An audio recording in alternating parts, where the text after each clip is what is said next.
Rotan merupakan bahan unggul pembuatan mebel dihasilkan di sejumlah daerah, seperti di Desa Tabaremanik, Kecamatan Selangit. Banyak masyarakat beralih mencari rotan untuk dijual, berakibat karena harga karet sangat murah. Tanaman rotan adalah sejenis tanaman palem merambat yang bisa tumbuh dengan panjang mencapai 100 meter lebih. Rotan memiliki nilai jual tinggi, terutama untuk kegiatan ekspor. Rotan merupakan bahan unggul pembuatan mebel dihasilkan di sejumlah daerah, salah satunya milik Pak F. Membeli rotan hasil dari masyarakat Kabupaten Musirawas, tepatnya di Desa Tabaremanik, Kecamatan Selangit. Salah satu pembeli rotan, Pak F. mengatakan biasanya untuk sekarang membeli karet, namun untuk saat ini sepi. Berakibat harga karet sangat murah, hanya Rp5.000 per kilogram, dan tidak sesuai dengan harga ekonomi saat ini. Tetapi masyarakat beralih ke rotan untuk dijual kembali. Untuk harga rotan Rp800 per batangnya, nantinya dioper ke kota Lubuk Linggau.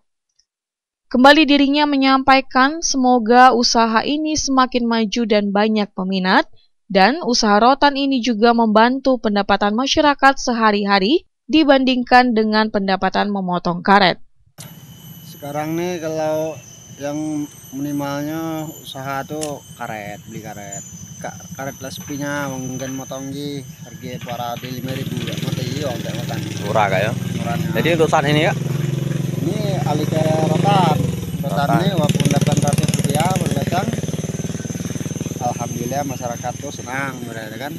Ada yang 100 sekali bawa balik. Ada yang 40 gajinya, ada yang 80. Dalam sehari kak ya? Iya, lumayan lah berarti kan. Banding dengan karet nih, kalau karet nih dan Murah. Ini berapa lah kira? Keseluruhan ini 6.000 lebih lah. 6.000 lebih ya. Ngapornya kemana nih kak? Ini ngopornya ini di Linggau nih lah. Di Linggau ya. Tapi kalau ada channel yang lain yang tertarik, ini siap kita tampung kan. Untuk harapan ke depan cak mana pak? Harapan ke depannya mintalah usahanya maju kan, banyak peminat. Minat. Jadi Ya. untuk bantu rakyat kecil nih lah untuk mencari kan. Oh, iya, Pak. Kalau ngandel motong karet. Ival Albarodi, Selampar TV melaporkan.